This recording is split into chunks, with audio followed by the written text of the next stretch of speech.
द्वापर युग में भाद्रपद कृष्ण पक्ष अष्टमी तिथि की आधी रात को मथुरा के कारागार में वासुदेव की पत्नी देवकी के गर्भ से भगवान श्री कृष्ण ने जन्म लिया। श्री कृष्ण ने बुधवार को रोहिणी नक्षत्र में जन्म लिया था। अष्टमी तिथि को रात्रि काल अवतार लेने का प्रमुख कारण उनका चंद्रवंशी होना बताया गया। श्री कृष्ण चंद्रवंशी, चंद्रदेव उनके पूर्वज और बुध चंद्रमा के पुत्र हैं। इसी कारण चंद्रवंश में पुत्रव्रत जन्म लेने के कारण कृष्ण ने बुधवार का दिन चुना। हर हर महादेव, श्री शिवाय नमस्तुभ्यम। जय श्री कृष्णा।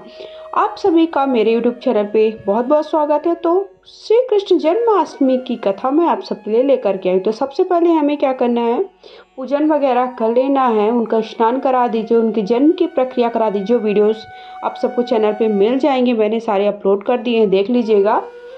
फिर उसके बाद हमें अंत में कथा पढ़नी होती, उसके बाद हवन करके आरती करनी होती है। हाथ में थोड़ा सा अक्षत और पुष्प ले लीजिए, उसके बाद कथा ही सुनना प्रारंभ करना चाहिए।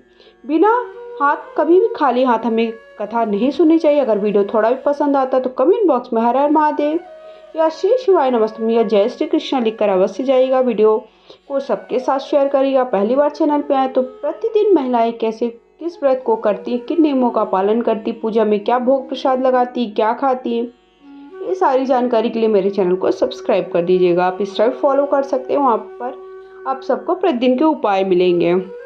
तो चलिए मैं कथा आगे आपको श्रवण कराना प्रारंभ करती हूँ। बोलिए जय श्री कृष्णा। कृष्ण ने बुधवार का दिन चुना। भगवान कृष्ण ने माता देवकी के 8वें संतान के रूप में जन्म लिया। कृष्ण जी का जन्म मथुरा में मामा कंस के कारागार में हुआ। माता देवकी राजा हंस की बहन थी, इसलिए भाद्रपद कृष्ण अष्टमी तिथि को भगवान श्री कृष्ण का जन्मोत्सव मनाया जाता है। कंस को सत्ता का लालच था। उसने अपने पिता राजा उग्रसेन की राजगद्दी छीन ली, उन्हें जेल में बंद कर दिया और स्वयं को मथुरा का राजा घोषित कर दिया। राजा कंस अपनी बहन देवकी से बहुत ही ज्यादा प्रेम करता था। उन्होंने अपनी बहन का विवाह वासुदेव से कराया, लेकिन जब वह देवकी को विदा कर रहा था तभी एक भविष्यवाणी हुई। ऊपर से आकाशवाणी हुई कि देवकी का 8वां पुत्र कंस की मौत का कारण बनेगा। यह सुनकर कंस डर गया। उसने तुरंत अपनी बहन और उसके पति वासुदेव को जेल में बंद कर दिया। कंस उसके आसपास सैनिकों की बहुत कड़ी पहरेदारी भी लगा दी। कंस अपनी मौत के डर से देवकी और वासुदेव के 7 संतान को मार चुका था। भाद्रपद मास के कृष्ण पक्ष की अष्टमी तिथि को रोहिणी नक्षत्र दिन बुधवार की अंधेरी रात में भगवान श्री कृष्ण ने देवकी के 8वें संतान के रूप में जन्म लिया। श्री कृष्ण के जन्म लेते ही कोठरी प्रकाशमान हो गई। तब तक आकाशवाणी हुई कि विष्णु जी ने कृष्ण जी के अवतार के रूप में देवकी के कोख में जन्म लिया है। उन्हें गोकुल में बाबा नंद के पास छोड़ आए और उनके घर में एक कन्या जन्मी। उसे मथुरा लाकर कंस को सौंप दिया। भगवान कृष्ण विष्णु के आदेश से वासुदेव जी भगवान कृष्ण को सूप में अपने सिर पर रखकर नंद जी के घर की ओर चल दिए। भगवान श्री विष्णु की माया से सभी पहरेदार सो गए, कारागार के दरवाजे भी खुल गए। आकाशवाणी सुनते ही वासुदेव के हाथों की हथकड़ी खुल गई। वासुदेव जी ने सूप में बाल गोपाल को रखकर सिर पर रख लिया, गोकुल की ओर चल पड़े। वासुदेव भगवान कृष्ण को लेकर नंद जी के यहाँ सकुशल पहुंच गए। वहां से उनकी नवजात कन्या को लेकर वापस आए। तब कंस को देवकी की 8वीं संतान की जन्म की सूचना मिली। वह तत्काल कारागार में गया और उस कन्या को छीनकर पृथ्वी पर पटकने लगा, लेकिन वह कन्या उनके हाथ से निकलकर आसमान में चली गई। फिर कन्या ने कहा, हे मूर्ख कंस, तुझे मारने वाला तो जन्म ले चुका है, वह वृंदावन पहुंच गया है। वह कन्या कोई और नहीं, स्वयं योग माया थी। बाबा नंद ने उनकी पत्नी माया यशोदा से कृष्ण जी का पालन पोषण किया। राजा कंस ने कृष्ण जी का पता लगाकर उन्हें मारने की बहुत कोशिश की, लेकिन कंस की सारी कोशिशें विफल हुई। कृष्ण जी को कोई मार नहीं सका। अंत में श्री कृष्ण ने कंस का वध किया।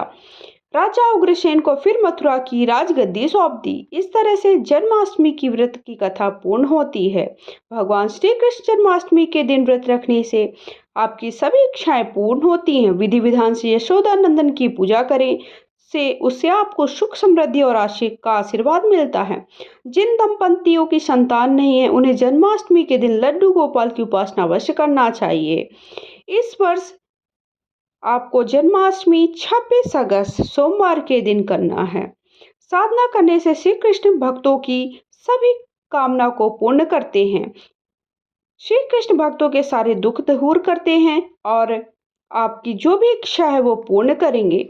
जन्माष्टमी तिथि 26 अगस्त को 3:39 से शुरू होकर के अष्टमी तिथि 27 अगस्त को मध्यरात्रि 2:19 पर है।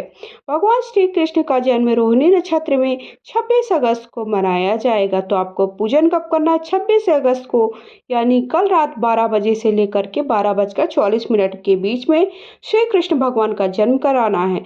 जन्म कैसे कराना है, जन्म की संपूर्ण प्रक्रिया का वीडियो मैंने चैनल पर अपलोड कर दिया, देख लीजिएगा आप सब। अगर वीडियो पसंद आए तो कमेंट बॉक्स में हर हर महादेव, श्री शिवाय नमस्तुम, जय श्री कृष्ण अवश्य लिखिए।